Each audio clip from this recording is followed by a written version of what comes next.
What is going on, guys? Welcome to Greggles TV Daily, your source for daily tech news.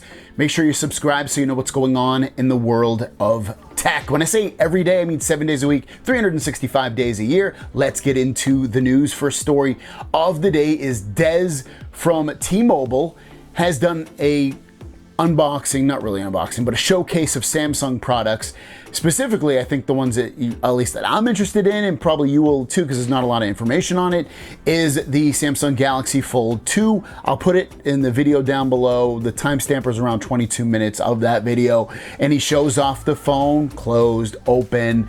The display looks amazing. It looks bright, it looks large, it looks beautiful. I'm excited, and I always say I'm excited, but hasn't changed. This is a very interesting phone that hopefully will be a sign of things to come, because foldables and dual displays, which I'll be doing a video on this. This is a dual display right here. This is the LG Velvet phone. I'll be doing a video on this. They just sent this over to me. Thank you, LG.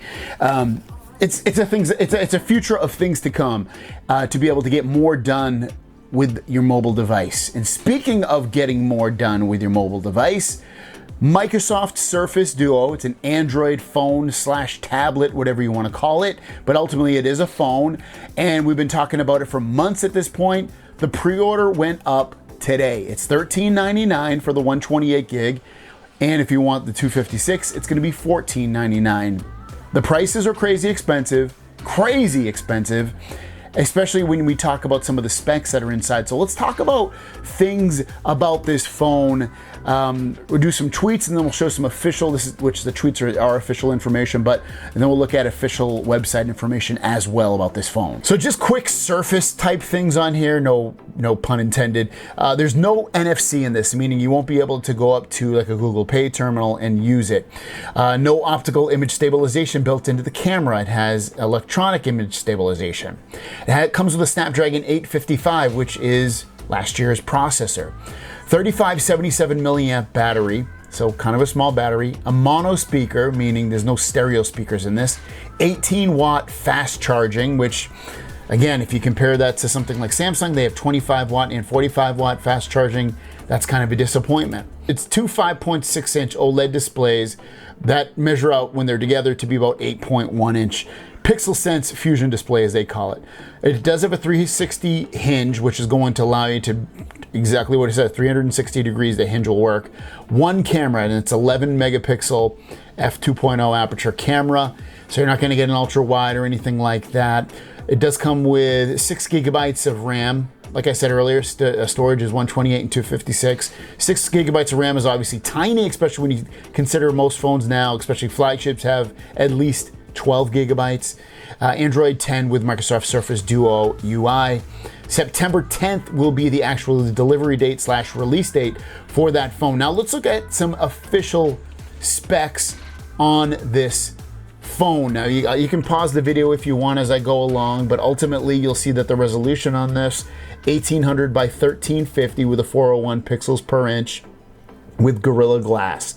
Supposedly it's Gorilla Glass all the way around the back, the front, so you're going to probably need a case of this. Otherwise, if you drop it, most likely it's going to crack. Photos, you get auto mode with low light and HDR multi-frame photo capture and dynamic range scene detection, super resolution zoom and super zoom up to 7x. You get 100x on the Samsung phones. Portrait mode with adjustable depth control, panorama mode, and burst mode. As for video recording, you can do 4K with 30 or 60 frames per second. I'm actually a little bit surprised they let you do 60 frames, but it's a nice little add. 1080p video recording at 30 and 60 as well. And gyro-based digital video stabilization. So it's, again, digital video stabilization, no optical, and there's no actual hardware that'll make it. But hopefully it'll be good. Google has used digital stabilization, and it's worked pretty well in the past. For the video conferencing built in, it looks like Microsoft Teams and Skype video, and you'll be able to do that at 1080p.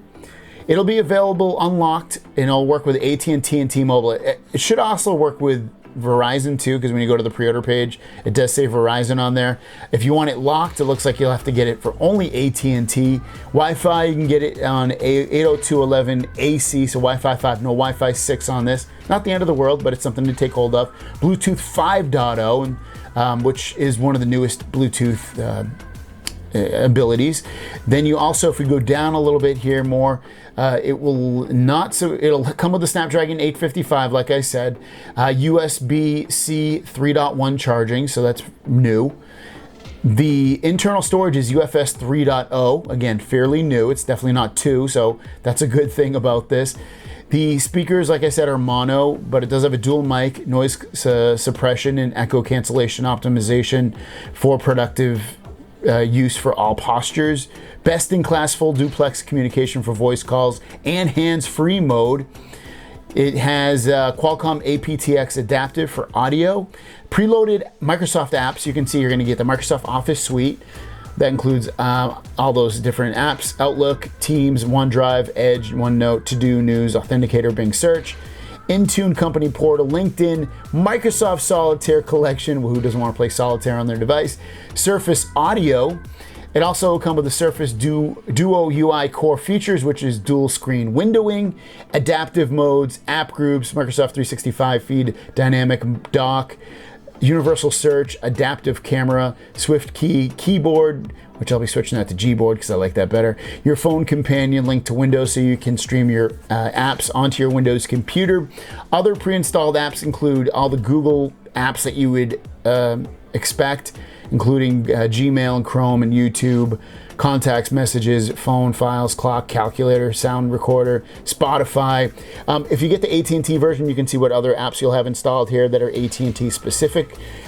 The sensors, you'll have a accelerometer, gyroscope, magnet meter, dual ambient light sensor, proximity sensor, hall sensor, and fingerprint sensor. So they will have a fingerprint sensor on there for you.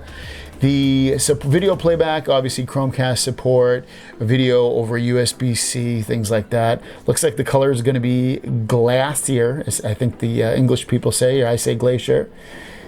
Other than that, you'll also probably want to know it does support the Surface Slim Pen, Surface Pen, Surface Hub 2 Pen, simultaneous pen, and touch are supported, but you'll have to purchase that separately if you want to do it. Inside the box, you'll get the Surface Duo, a Surface Duo bumper, which I guess that's like a case, it sounds like. Surface Duo USB-C power supply, 18 watt, which I said earlier. Quick start guide, warranty and compliance guide, and a SIM ejector tool. 1 year warranty. The cool thing about this, they give you a 60-day return policy, 90 days of free technical support. That's crazy, 60-day return policy. And then here's some photos of the phone as well. Opened dual screen, looking very interesting. Big bezels, it looks like almost like an iPad mini. Here's the hinge on the back of the device. Here's it opened at kind of a 90-degree angle, which I think I'll probably use it like that, especially in bed to watch videos and type on the keyboard and things like that. And then here's another view of that same kind of look to it. Now, obviously the Surface Duo, extremely expensive. A lot of the specs are from last year. I'm still quite interested in using it, and I did pre-order it mostly because they have a 60-day return policy, and there's no restocking fee, and I've been wanting to try this phone out. I'm excited about dual screen phones and using them. It feels like the future. Foldable displays, dual displays, all of that. So I'm excited for it. Let me know what you guys think of dual screen displays and folding displays. Do you think they're the future? Which type of phones excite you the most? I'm in for both. I can see both being the future in terms of, like, you want one dual displays, maybe it's cheaper versus one that's a folding display. I don't know. Let me know what you guys think. Thanks for watching. We'll see you guys down the road. Peace.